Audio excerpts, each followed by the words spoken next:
નમસ્કાર વિદ્યાર્થી મિત્રો, આજે આપણે આ વિડીયોમાં દ્વિતીય સત્ર લેખિત મૂલ્યાંકન કસોટી 2025 અંતર્ગત તારીખ 9 એપ્રિલના રોજ લેવાનાર ધોરણ 4માં જે પર્યાવરણનું પેપર છે એ પેપરના અભ્યાસ માટેનું મોસ્ટ આઈએમપી પેપરનું સંપૂર્ણ સોલ્યુશન કરવાનું છે. વિદ્યાર્થી મિત્રો, જો તમે અમારી ચેનલ ઉપર નવા હોય, પહેલી વાર હોય તો ચેનલને સબસ્ક્રાઈબ કરવાનું ભૂલતા નહીં, જેથી કરીને નવો વિડીયો તમને ઝડપથી મળી શકે. પ્રશ્ન નંબર 1 માં આપેલું છે, નીચે આપેલા પ્રશ્નોના ઉત્તર માટે આપેલા વિકલ્પોમાંથી સાચો વિકલ્પ શોધીને લીટી કરો. નંબર 1, ખાંસી થાય ત્યારે નીચેનામાંથી શું દૂધમાં ભેળવીને લેવાય છે? તો જવાબ આવશે હળદર. નંબર 2, કયા તેજાનાનો દેખાવ નાની ખીલ્લી જેવો હોય છે? તો જવાબ આવશે લવિંગનો. મરીનો સ્વાદ કેવો હોય છે? તો મરીનો સ્વાદ તીખો હોય છે. નીચેનામાંથી શું વધારે ખાવાથી આંખ અને નાકમાંથી પાણી નીકળે છે? તો મરચું ખાવાથી આંખ અને નાકમાંથી પાણી નીકળે છે. રાઈનો રંગ કેવો હોય છે? તો રાઈનો રંગ કાળો હોય છે. તો વિદ્યાર્થી મિત્રો, સૌથી પહેલો પ્રશ્ન તમને વિકલ્પ 5 માર્કમાં પૂછાશે. આ રીતના જવાબ લખવાના છે. પ્રશ્ન નંબર 2 માં આપેલું છે, અમાં નીચે આપેલા કૌંસમાંથી યોગ્ય શબ્દ વડે ખાલી જગ્યા પૂરો. બીજું છે, સુગરી, ગાય, બિલાડી અને કોયલ. એ વિકલ્પની મદદથી આપણે ખાલી જગ્યા પૂર્ણ કરવાની છે. તો સૌથી સુંદર માળો બનાવતું પંખી ખાલી જગ્યા છે? તો જવાબ આવશે સુગરી. સૌથી મધુર અવાજ ધરાવતું પક્ષી ખાલી જગ્યા છે? જવાબ આવશે કોયલ. આગળના દાંત વડે ઘાસ કાપતું પ્રાણી ખાલી જગ્યા છે? તો જવાબ આવશે ગાય. તો આ રીતના જવાબ લખવાના છે. પ્રશ્ન નંબર 2 માં આપેલું છે, નીચેના પ્રશ્નોના ટૂંકમાં ઉત્તર આપો. નંબર 1, બિલાડીના દાંત શા માટે તીક્ષ્ણ હોય છે? તો જવાબ આવશે બિલાડીના દાંત દ્વારા ખોરાકને કાપવા અને ચાવવા માટે દાંત છે તીક્ષ્ણ હોય છે. આગળ જોઈએ. પ્રશ્ન નંબર 3 માં આપણને જોડકા આપેલા છે. અ અને બ ને જોડવાનું છે. અમાં હાથી, તો જવાબ આવશે હાથી જંગલમાં રહે છે. કીડી, તો કીડી છે એ દરમાં રહે છે. ટૂંકમાં પ્રાણી અને તેનું રહેઠાણનું જોડકું આપેલું છે. પ્રશ્ન નંબર 2 માં આપેલું છે, નીચે આપેલ પ્રશ્નોના સવિસ્તાર ઉત્તર જવાબ લખો 3 ગુણમાં. નંબર 1, કે બસમાં મુસાફરી કરતી વખતે તમને કઈ કઈ બાબતોનું ધ્યાન રાખશો? તો જવાબ આવશે કે બસમાં મુસાફરી કરતી વખતે ટિકિટ લેવી જરૂરી છે. બારી બહાર શરીરના અંગોને કાઢવા નહીં. ચાલુ બસે ચડવા કે ઉતરવાનો પ્રયાસ કરવો નહીં. વિદ્યાર્થી મિત્રો, હજી પણ લખી શકાય, જે બસમાં ગળદી હોય ત્યાં ખિસ્સા કાતરોથી સાવધાન રહેવું જોઈએ. આપણો માલ સામાન છે તેનું ધ્યાન રાખવું જોઈએ. આવી બાબતો આપણે લખી શકાય.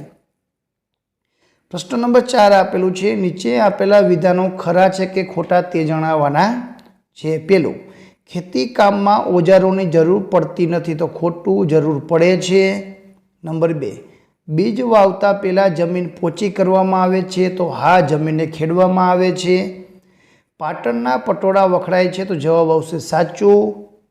રાણકી વાવ અમદાવાદમાં આવેલી છે. ખોટું, રાણકી વાવ અમદાવાદમાં આવેલી નથી. નંબર 5, પહેલાં પટોળાની હસ્તકારીગરી સાથે 500 પરિવારો જોડાયેલા. તો વિદ્યાર્થી મિત્રો, આ ખરા ખોટાનો જવાબ જો તમને આવડતો હોય તો મને કોમેન્ટમાં જરૂરથી આપજો કે પહેલાંના પટોળાની હસ્તકારીગરી સાથે 500 પરિવાર જોડાયેલા હતા. જો હોય તો સાચું આવશે, ન હોય તો ખોટું આવશે. તો સાચો જવાબ શું આવે છે મને કોમેન્ટમાં જરૂરથી કરજો. નંબર 1, સૂચના મુજબ પ્રશ્નમાં પહેલું આપેલું છે, ગંદુ પાણી પીવાથી શું થાય? તો ગંદુ પાણી પીવાથી કોલેરા, મરડો, ટાઇફોઇડ જેવા અનેક રોગો છે તે થાય છે. ટૂંકમાં ગંદુ પાણી પીવાથી આપણે બીમાર પડીએ છીએ, એવો જવાબ લખી શકાય. પ્રશ્ન નંબર 2 માં આપેલું છે કે ખેતી કામમાં વપરાતા ઓજારોના નામ લખો અને કોઈ પણ 2 ઓજારોનો ઉપયોગ લખો. તો એક હળ, ખેતરને ખેડવા માટે. દાંતરડું, નીંદણને દૂર કરવા માટે. પાવડો, પાણી વારવા માટે. માટી ભેગી કરવા માટે.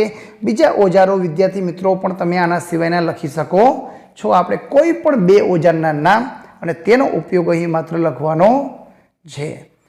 પ્રશ્ન નંબર 6 માં આપેલું છે, નીચેના પ્રશ્નોનો જવાબ આપો. કાચા ખાઈ શકાય તેવા 2 શાકભાજીના નામ લખવાના છે. તો ગાજર, કોબીજ, કાકડી, મૂળા. આપણે કાચા ખાઈ શકીએ છીએ। બીજો પ્રશ્ન, તમારા ઘરે કયા કયા શાકભાજી લાવે છે? તો રીંગણ, કારેલા, બટાટા, ટમેટા, ગવાર, ભીંડો, કોબીજ, ફ્લાવર, પાલક, મૂળા, વટાણા, વાલોર। વિદ્યાર્થી મિત્રો, જેટલા શાકભાજી તમારે ઘરે ખવાતા હોય, ખરીદી થતી હોય, બધા લખવાના છે। ત્રીજા પ્રશ્નમાં આપેલું છે જલ્દી બગડી જાય તેવા શાકભાજીના નામ। તો ટમેટું, રીંગણા, દૂધી એ માત્ર 2-3 દિવસમાં બગડી જાય છે। પ્રશ્ન નંબર 7માં આપ્યું છે નીચે આપેલા ચિત્રને આધારે પ્રશ્નના જવાબ આપો। અહીંયા આપણને ચિત્ર આપેલું છે, ઉત્તર દક્ષિણ દિશા આપેલી છે। ચિત્રમાં આપણને પોસ્ટ ઓફિસ, દવાખાનું, શાળા અને દૂધની ડેરી આપેલી છે। એના આધારે આપણે પ્રશ્નના જવાબ લખવાના છે। પહેલો પ્રશ્ન છે કે પોસ્ટ ઓફિસની દક્ષિણ દિશામાં શું આવેલું છે? તો જવાબ આવશે પોસ્ટ ઓફિસની દક્ષિણ દિશામાં દૂધની ડેરી આવેલી છે। વિદ્યાર્થી મિત્રો, અહીં તમારે પૂરા વાક્યમાં જવાબ લખવાના છે। બીજો પ્રશ્ન, આપેલ ચિત્રમાં ઉત્તર દિશામાં શું આવેલું છે? તો જવાબ આવશે આપેલ ચિત્રમાં ઉત્તર દિશામાં પોસ્ટ ઓફિસ આવેલી છે। દૂધની ડેરી કઈ દિશામાં આવેલી છે? તો જવાબ આવશે દૂધની ડેરી દક્ષિણ દિશામાં આવેલી છે। ચિત્રમાં પૂર્વ દિશામાં શું આવેલું છે? તો ચિત્રમાં પૂર્વ દિશામાં શાળા આવેલી છે। પ્રશ્ન નંબર 8માં આપેલું છે સૂચના મુજબ જવાબ લખો। તમે એકલા જ કરી શકતા હોય તેવા કયા કયા કામ છે? વિદ્યાર્થી મિત્રો, અહીં તમારે નોંધ કરવાની છે। તો અહીં દુકાને ખરીદી કરવી, વાસણ ધોવા, સાફ સફાઈ કરવી, પૂજા કરવી પણ લખી શકાય, નખ કાપવા, સ્નાન કરવું, હાથ પગ ધોવા, લેસન કરવું। વિદ્યાર્થી મિત્રો, આ કામ પણ તમે લખી શકો છો, જેમાં કોઈની મદદની જરૂર રહેતી નથી। આના સિવાય પણ જેટલા કામો તમે નોંધ કરી શકતા હોય લખી શકો છો। પ્રશ્ન નંબર 2માં બમાં આપેલું છે નીચેના પ્રશ્નોના 3-4 વાક્યમાં જવાબ આપો। તમને ગમતા તહેવારનું નામ લખો અને તેમાં કઈ કઈ તૈયારીઓ કરો છો? તો મને દિવાળીનો તહેવાર ગમે છે। દિવાળી પહેલાં રંગોળી કરવા, રંગોળી ખરીદી કરીએ છીએ, ફટાકડાની ખરીદી કરીએ છીએ, મમ્મી ઘરની સાફ સફાઈ કરીએ છીએ, નવા કપડાની ખરીદી કરીએ છીએ, નવી મીઠાઈઓ પણ બનાવીએ છીએ। તો આ રીતની તૈયારી કરીએ છીએ। તો આ હતું ધોરણ 4નું પર્યાવરણનું મોસ્ટ આઈએમપી પેપરનું સંપૂર્ણ સોલ્યુશન। વિડીયો ગમે તો લાઈક કરજો, અમારી ચેનલને સબસ્ક્રાઈબ કરજો, તમારા મિત્રોને શેર કરજો। આભાર, ધન્યવાદ।